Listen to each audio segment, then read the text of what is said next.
Welcome, gather round the fireside and listen to a tale of Fionn McCool, Cullen, Deirdre of the Sorrows, Grainne Whale. From giants right down to fairies, of both the drooping and solitary, and those who are sometimes scary. Anything goes by the fireside. Yeah. Fireside, the Puka fireside, the Marrow fireside. Kings and queens fighting heroes, don't you run from the fun, there's no need to hide. Sit by the fireside.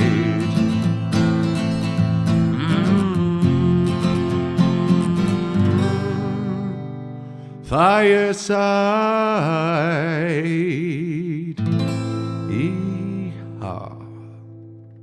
Hello and welcome to Fireside, the Irish storytelling podcast. Each episode of Fireside we take a story from folklore or mythology, we retell the tale and have a chat about the tale itself and about the craft, culture and history of storytelling. My name is Kevin C. Olahan and I am your host and your Fireside Bard. Welcome to episode number 36 of Fireside, the Irish storytelling podcast. We are coming to you as always from the beautiful surroundings of the Headstuff Podcast Network studios here on Westland Row in Dublin. I feel very, very energized and very excited to be coming to you today because we are hard at work here at Fireside HQ, all in the mix of the preparations for our very first live show, the Fireside Sessions, which is on August 22nd at Bellow Bar in Dublin. When this episode comes out, we're about 2 weeks ahead of ourselves at the moment. I looked at the schedule. This episode will come out just about a week before, so preparations will be well and truly nearly done at that stage, and who knows, hopefully it may have even sold out by the time you're listening to this. But if it hasn't, tickets are available on eventbrite.ie/the Fireside Sessions Beginnings. That is / the Fireside Sessions Beginnings. So what is our live show? Well, if you haven't listened to this podcast before, you are very welcome. Check this episode out, and if you like it, why not go back to the very beginning? And if you really like it, why don't you come along to see the live show? So our live show is going to be called the Fireside Sessions Beginnings. It's going to be an evening of storytelling. We're going to have folklore, mythology, some true tales, and some music as well. We're going to have some special guests of both storytellers and musicians. I'm delighted that this is the first time I can announce some of our guests. So one of our storytellers, I'm delighted to say, is going to be Angus Og McAnally. Angus is a friend of mine, but he is the director and producer of Rise Productions theatre company here in Dublin. He ran the immensely popular and very successful Irish theatre podcast, the Rise Productions podcast, which interviewed folks from the theatre scene in Ireland. It was brilliant. He ran it for 2 years. He ran it for 1 year, 52 episodes, took a couple of years break and then did it for another year and I stopped it again, but he's an incredible host. Angus, anytime I've been out with him, I've worked with him before, we worked together on a play. He's a natural storyteller, and the Irish mythology is his bread and butter. He literally eats it for breakfast, and he actually is a big fan of this podcast, which I was delighted to find out. So Angus O. McAnally, we have a couple of other storytellers. I can't reveal them just yet, but I'll definitely be able to reveal them by the next episode, and I'm sure they'll have been released on Instagram at this point as well. But I'm delighted to say our musical guest, I'm so excited about this, I'm delighted they were available, is going to be Dara and Micheál Healy from the band Boxing Banjo. Dara and Micheál are two of the most gifted musicians I have ever seen. I had the great pleasure of working with them in America. They were on Celtic Nights, the show I was touring America with. Dara is a box player, he's an accordion player and bodhrán player, and Micheál is a mandolin, guitar and banjo player. So they're from a 4-piece named Boxing Banjo, but we have got the box and we have got the banjo. And I can't wait for those who come along to see these two guys in action. I really don't think you'll have seen anything like them.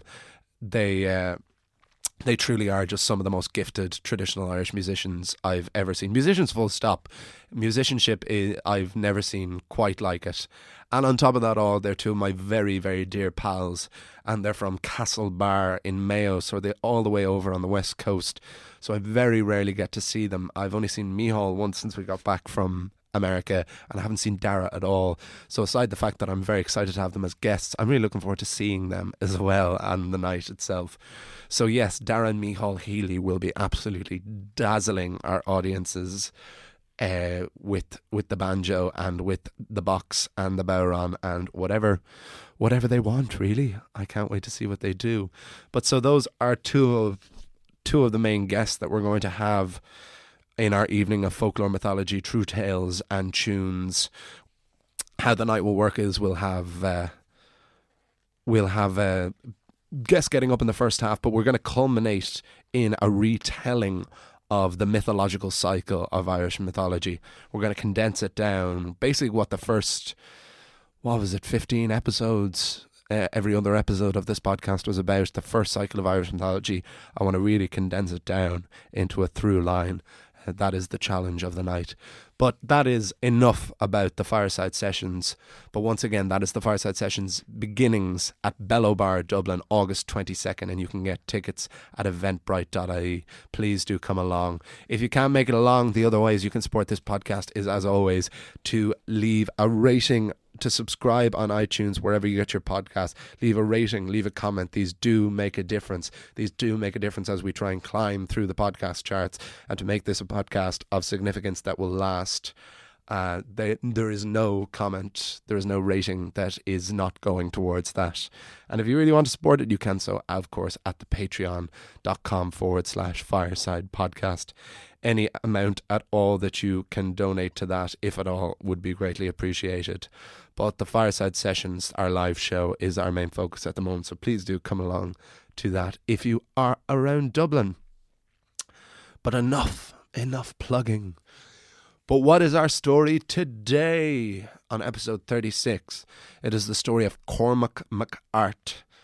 Cormac MacAirt is a king we have met in the Fenian cycle. He was in the time of Fionn McCool, but this is his story. This has nothing to do with the Fianna. I kind of mentioned before, I think, that the historical cycle features a lot of characters that we have met before. Mainly in the Fenian cycle, they are often kings that Fionn McCool dealt with. And I've tried, for the most part, to have them more or less in isolation, except where I really see it, to appreciate them on their own terms, because when you start trying to put the mythologies side by side, that's where the timelines tend to collapse in on each other, and you try and build your own one around that. So for the most part, we'll try to see how this stands on its own, but we will tell you how it ties in as well afterwards. But I'm going to get down to the story itself. It's a nice meaty one. But here is the story of Cormac MacAirt on Fireside.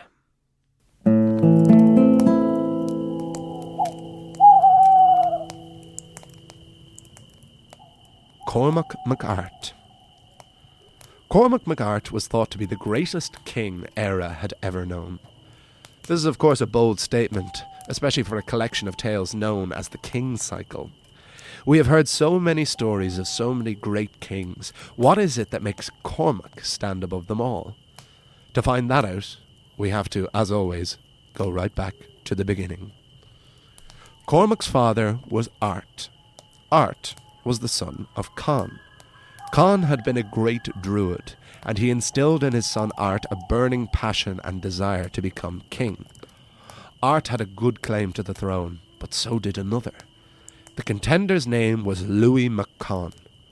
Airt and Louis agreed to meet in battle and to hack and slash at each other until only the one true king remained. Airt wanted to be kitted out with the fiercest weaponry Éire had seen. So he went to see Ulc Ocha, who was the greatest smith.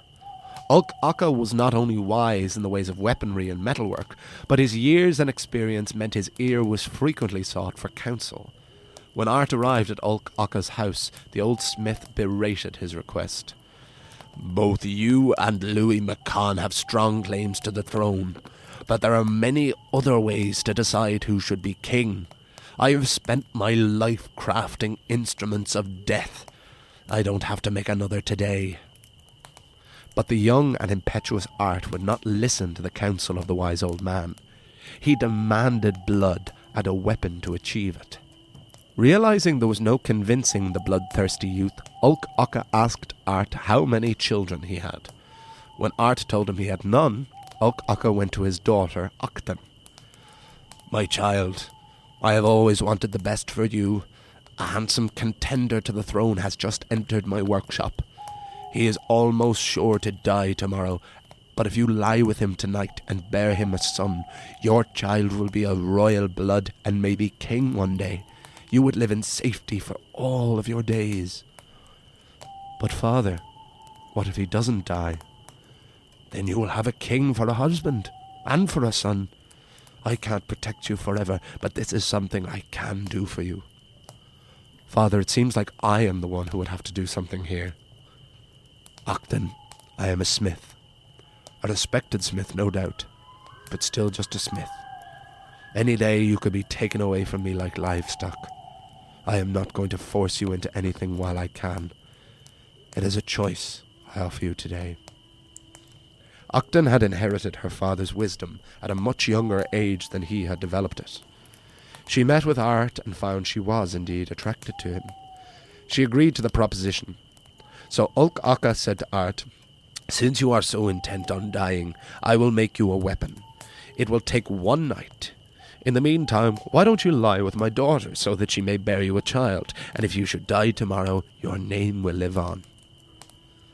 Do you do this for all the people you make weapons for?" "I most certainly do not," answered Acton. Later that night, once the deed was done, Acton had a dream. The kind of dream so specific and mysterious it could only be prophetic.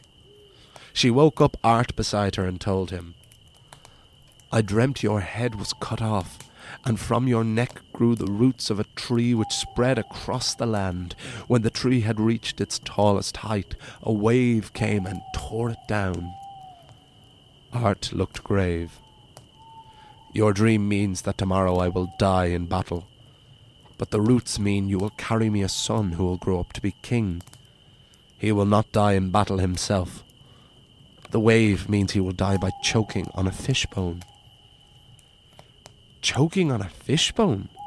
Not drowned?" said Acton. "No, it'll be a fishbone. I've never been surer of anything in my life." The next morning, Airt went out to fight Louis McCon, and like Acton's dream had predicted, he was slain in battle. Acton became pregnant, and Ulk Aka drew 4 circles of protection around his unborn grandchild to protect it from wolves, swords, fire, and drowning. Nonetheless, Acton worried for her child's safety. Now that Louis McCon was king, if he found out Airt had a child, the king would surely have them both killed. So Acton set out for the house of a powerful friend of Airt's named Lugna. He would protect them both and would be a fine foster father for Acton's baby. Acton and her handmaiden made the arduous journey to Lugna's house. Just when the home came into sight, Acton went into labour and delivered her baby right there in the grass. When the baby was born, a great clatter of thunder was heard across Airt. In his home, Lugna heard it and proclaimed, "A future king has just been born." After giving birth, Acton was exhausted and asked the handmaiden to watch the infant while she slept. Unfortunately, the handmaiden too was exhausted and passed out with the child in her arms. While both women slept, a she-wolf came along and took the baby in her jaws and carried it away. When Acton awoke, she was distraught and stabbed her handmaiden to death, accusing her of killing her baby. When Acton arrived at Lugna's house, he was convinced that the child was still alive. The gods do not proclaim the birth of a king lightly. "Acton, we will find your child, and I will raise him as my son." A widespread manhunt was sent out in search of Acton's baby. Eventually, after nearly a year-long search, a hunter was on the trail of a she-wolf. He tracked her back to her lair, and there found among several wolf pups a hearty, healthy baby boy. Ukka's protection spell had already paid off. The child was brought to Lugna, who named him Cormac, and true to his word, raised him as one of his own. And Cormac grew up truly believing he was Lugna's son. It was when Cormac was nearing adulthood and was sparring with one of his foster brothers that the truth finally came out. Cormac knocked his opponent to the ground, and his brother said, "Yeah, well, at least I don't have no dad." A disturbed Cormac went to Lugna to ask him was there truth to this comment, and Lugna told Cormac about his true father, Airt, the prophecy of his birth, and how he, Cormac, had a claim to the throne at Tara. Cormac was instantly resolved. Just when he thought his life had lost all meaning, his purpose came thundering back into focus. "If that's the case, then I must go to Tara. I have a throne to claim." So Cormac went to Tara, where Louis MacCon was still king. When he arrived, the king was sitting in judgment, one of the most important aspects of ruling. Before the throne stood a sheep herder, a poor old woman with only one small flock of sheep. Her sheep had gotten loose and had eaten the queen's woad. Woad was a very valuable plant that at the time was used for dyeing clothes various colours. Louis's ruling was, "In retribution, you must give all of your sheep to the queen." "That's ridiculous," came a voice from the back of the hall. All turned in shock to see who had spoken this way to the king. It was, of course, Cormac. The young man stepped forward. "The woad will grow back. The sheep will not. The retribution should be a shearing for a shearing. Let the queen have all the wool grown by the sheep for 1 year, and let the debt be settled." It was immediately clear to all in the room that this was absolutely the best judgment. They asked the youth who he was, and the answer came, "I am Cormac, son of Airt, and I have come to claim my throne." The people of Airt were ruthless when it came to their rulers. A simple word of gossip or satire had brought down many kings. In this one judgment, Cormac had proved to them to be a more worthy king than Louis. Astonishingly, Louis agreed. "I have been king for over 18 years. I'm tired of ruling, and have clearly lost my sense of judgment. I had to kill your father for the throne. Let this transition be bloodless.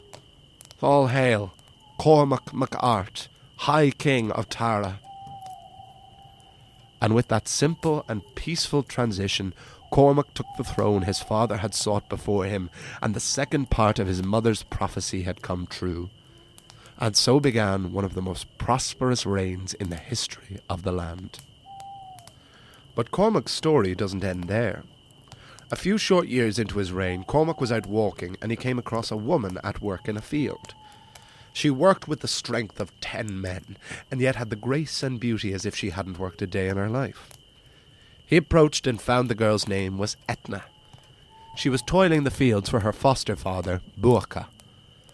After one conversation, Cormac knew he had met the woman he wanted to spend the rest of his life with. He went straight to Buacha to ask for her hand. Buacha had taken in Etna and her 2 brothers when they lost their birth parents at a very young age. While Etna grew up with a kind and grateful manner, her brothers were cruel and greedy and would frequently bleed Buacha dry. Because they were fostered, the children counted as guests, and thus the refusal of anything they asked was against the laws of hospitality clearly established by the Brehon laws pioneered by Cormac himself. So Etna's horrid brothers had taken and taken until they turned their foster father from a wealthy landowner into an impoverished vagabond with nothing to his name but the tract of land they were both standing on. Etna had stayed with him out of loyalty, and helped him to do the work he could not do any more due to his age. Buacha told Cormac, "I love that girl more than I thought possible to love a child. If she was my own flesh and blood, I could not want more for her. It would be an honour for her to marry a king. I could die knowing she was looked after. But I am not her birth father, and so I'm not in a position to give you permission."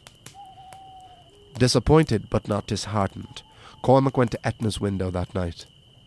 "Etna, run away with me." "Would that I could, son of Airt, but I am needed here. I will see your foster father is never poor again. I'll do anything for you." Cormac convinced Etna that the blessing of a king could overrule the blessing of a father, and so they ran away together. Months later, when Etna became pregnant, Cormac returned to Buacha to tell him it was too late to give his blessing, but he gave the old man the bridal price of 10 daughters, returning Buacha to his former prosperity. Etna and Cormac had one son and one daughter, Carbra and Alba, and they grew up in the prosper at Tara. Years later, when his children were nearly teenagers, Cormac went out for one of his walks and saw a man emerging from the distance. There was something undeniably otherworldly about this man, from his dress to his skin to his bright golden hair, but it was what he held in his hand that was truly eye-catching. He held a silver branch, with perfect golden apples hanging from its vines. Cormac had never seen anything like it. Stranger still, as the stranger walked, he shook the branch, only for the detached tree arm to emit the sweetest music, so beautiful it could put to sleep even the most tortured insomniac. As soon as Cormac saw this in effect, he concluded, "What's that? Give me that." The stranger approached and said, "All hail Cormac MacArt, the High King at Tara. I have travelled long and far in the hopes that we may be friends." "You are most welcome. We'll be friends if you give me that silver branch." "This branch is very special to me and of great value.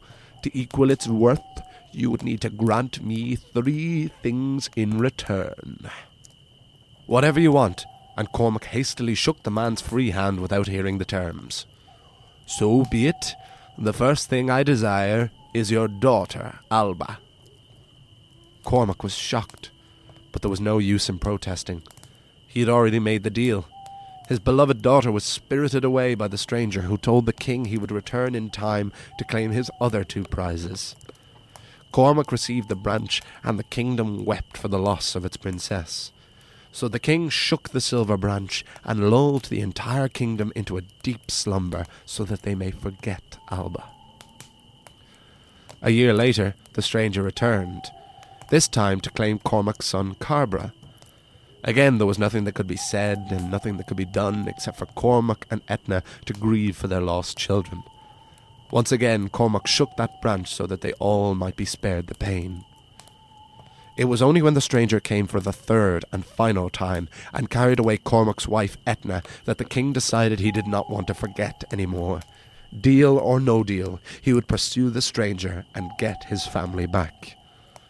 With all the warriors he could muster, Cormac pursued the stranger across the island. Just when it seemed like the entire land had been scoured and the cause was lost, a green mist descended over Cormac and his men. When the mist lifted, his men were gone and Cormac was alone. Alone in a strange land. He was in another world. Cormac knew it at once. In this new world, Cormac saw many strange sights, that if they were dreams, they would surely be a druid's delight to interpret. First, a man thatching a roof, with what looked like the white wings of a swan. But whenever the man turned to retrieve more, the wind would blow the wings away. Cormac then saw another man in the constant cycle of chopping down and burning an oak tree, a tree that would regrow as it was incinerated. Finally, the king saw a hazelnut tree hanging its branches over 5 different streams, and hopping between each was a fleshy salmon, the most delicious-looking Cormac had ever seen. Finally, Cormac saw the stranger. "Welcome, Cormac MacArt, to the land of promise." "What are these things that I see?" said the king. "The man thatching the roof represents the men of Airt, who spend their lives amassing wealth which ultimately leaves them unfulfilled and comes to nothing in the end. The man and the tree is those who squander their money only to leave nothing after them. The 5 streams are the 5 races of men, and is the salmon of knowledge? No, he's the trout of no crack. Really? No, of course he's the salmon of knowledge. And who are you? I am Mannanan Mac Lir, god of the sea and of the Tuatha Dé Danann. Your rule is destined for greatness, and I come to you as a test. I wanted you to pursue me here to the land of promise, so that I may teach you the wisdom of the world. First, I give you this cup of truth, which will shatter to pieces whenever a lie is told. Mannanan told a lie to demonstrate this. The Fear Bullock wiped the floor with the Tuatha Dé Danann at the first battle of my terror. The cup fell to pieces. Never mind your cup. Where are my family? They're here. And Mannanan summoned Alba, Carbra, and Etna to Cormac's side. All 3 are unharmed, said Mannanan, and the magic cup reformed as if it had never been broken in the first place. With the cup of truth, Cormac Mac Airt was also allowed to keep the silver branch, along with the wisdom he had gained. But these were not his to keep. The condition was that these possessions would not belong to Cormac's descendants. When the king died, they would be returned to the land of promise. They could only belong to those who deserved them. The reign of Cormac Mac Airt was said to have been the most prosperous Éire had ever seen. The rivers were so full of salmon you didn't need a fishing rod, you just needed to put your hand in the stream and you could grab the most delicious fish. The forests were so thick you couldn't walk through them, and deer and game were so plentiful you only had to cast an arrow in any direction and you would hit something. Cormac lived to a grand old age and died at his dinner table by choking on a salmon bone, as the final prophecy of his birth had always said he would. Cormac had never known this, but while it might seem anticlimactic for one of Ireland's greatest kings not to die in battle, it was ultimately fitting that the king of prosper and plenty should die as a result of this indulgence. To be continued.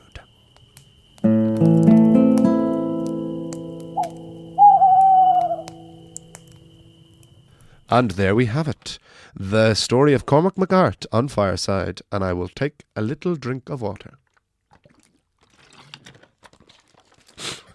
I hope you all enjoyed that. That was like the salmon that he discovered in the Land of Promise. That was a meaty, fleshy episode, a long story, a lot to it. And usually when I have a longer story like that, I might try and trim it down to its more essential aspects. But I liked all of it, to be honest. I liked every bit of it, so I wanted to include it all. I loved the imagery throughout it, and I thought it was interesting. It was certainly meandering. It has less of a beginning, middle, and end, but I really liked it nonetheless, and I hope you did too. The thing I want to talk about with it is the Brehon laws, which were mentioned briefly there, because that was a longer episode, so I might have to wrap up a bit sooner than necessary before I talk about the episode in depth. So this is something I definitely wanted to talk about. The Brehon laws were a system of laws in Ireland from about the 7th century. They're very much real. They're real laws. They were named after the Brehons, I think, were lawyers of the time who were the ones who introduced the laws.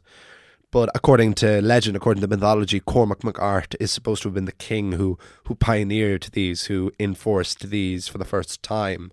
And these laws lasted until about the 15th century, I think. I think it was like Queen Elizabeth I who dictated that these laws were antiquated and outdated. And it's not entirely incorrect. Some of them are gas.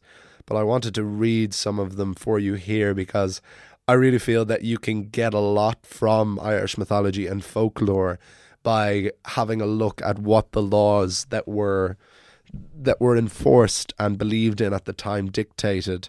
So there's various different sections. I'll start off with music, with the arts. So I'll try and read one of each. I'll read these two from music. So in the Brehon laws for music, There is the harpist is the only musician who is of noble standing. Flute players, trumpeters, and timpanists, as well as jugglers, conjurers, and equestrians who stand on the back of horses at fairs, have no status of their own in the community, only that of the noble chieftain to whom they are attached. So there you have it, and that's something that I suppose is still true to this day. The harp is very much considered the real noble Irish instrument. Sure, it's on our bloody passports. The harp, it's on pints of Guinness. The harp is still very much the symbol of Ireland. So that is as far back as that goes, as the only noble instrument, apparently. The rest, you only have nobility if you are under the protection of a chieftain. This is a good one. The poet who overcharges for a poem shall be stripped of half his rank in society. Who dictates that he's overcharging for it? I suppose the chieftain again. We have relationships and marriage. Let's see. Oh, here's quite a specific one. If a man takes a woman off on a horse into the woods or onto a seagoing ship, and if members of the woman's tribe are present, they must object within 24 hours or they may not demand payment of the fine. So you can kidnap anyone you want, any woman you want at least, and unless her family give out in one day, it's all fair game. Here's another one. If the pregnant woman craves a morsel of food and her husband withholds it through stinginess or neglect, he must pay a fine. And absolutely, that's probably still a law, is it? To some degree. I mean, it is neglect on the unborn child, isn't it? Here we have laws of health. So no fools, drunks, or female scolds are allowed in the doctor's house when a patient is healing there. No bad news is to be brought, and no talking across the bed. No grunts of pigs or barking of dogs outside. Fair enough. Oh, I liked this one. If the doctor heals your wounds, but it breaks out anew because of his carelessness, neglect, or gross want of skill, he must return the fee you paid. He must also pay you damages as if he himself had wounded you. That's a really good one, yeah. And here we have just a final grouping of random Brehon laws. And this is where this story comes back into it. Whoever comes to your door, you must feed him and care for him with no questions asked. It is illegal to give somebody food that has been found with a dead mouse or weasel. And a layman may drink 6 pints of ale with his dinner, but a monk may only drink 3 pints. This is so he will not be intoxicated when prayer time arrives. Can't be drunk doing your prayers, apparently. 6 pints. That's a decent amount. That's a nice night. It's not a wild night, but it's not the tamest night either. A hearty 6 pints. But whoever comes to your door, you must feed him and care for him with no questions asked. That's everywhere. That's Greek mythology particularly summed up. The laws of hospitality, they're everywhere. And here we have an example in this story of Etna's brothers when they're under the foster care of Buacha, that they bleed him dry. There's a very King Lear aspect to that.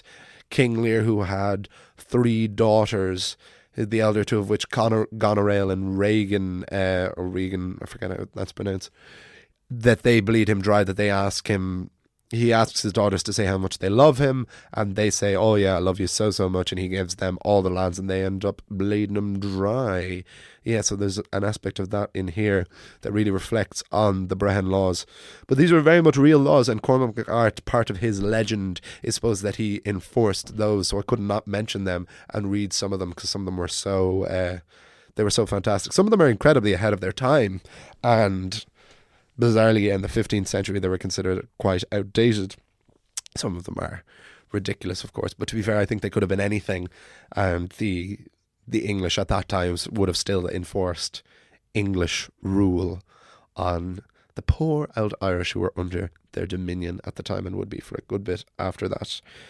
We have Manon and MacLear. We have a god of the Tuatha De Danann here. First appearance Manon has had since... Not since the Children of Lear, is it?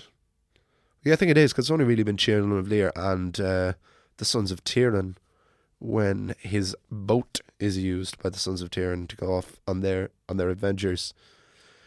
He is the sea god. He is the son of Lear, of the children of Lear. It's always nice.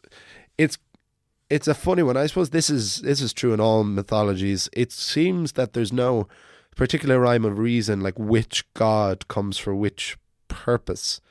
What I mean by that is, why is it Manannán who brings Cormac to the land of promise? Like, it doesn't necessarily have to be a god associated with the thing, with the theme of it. It seems that any of them really could have come down and come to him. So it's just more personal as to what god or whose turn it was that day. But Manannán is he's one of the cool gods to imagine. Gods of the sea are always great. Poseidon, Neptune. And Manannán mac Lir is such a great name, as difficult as it is to actually say. There was a lot of hard Ks, a lot of hard sentences, particularly at the beginning. In general, Cormac mac Airt is hard enough to say. I remember when I was talking about him in the Fenian cycle that I was struggling with that. But we had Ulk Aka and Octan and Louis McCann. We had a lot of ox and muck sounds in the first half of that story that were hard to not wrap your tongue around, wrap your palate around in general. So Cormac mac Airt, he is one of the kings in the Fenian cycle with Fionn McCool. Most significantly, it is his son Carbra who we have kidnapped by Manannán. He is Carbra Lificar, of whom the final fight against the Fianna, he's the one who brings down the Fianna and dies in that final battle. He's the one who kills Oscar, Fionn McCool's grandson, the absolute devil. So it's his dad, Cormac mac Airt is supposed to have this incredible rule and reign across his life, and then his son ends up bringing the Fianna down, the absolute pup. How could he possibly follow in his father's footsteps? And he didn't. He decided he'd go the exact other way, and fair play to him, I suppose. I'm gonna start to wrap it up there now.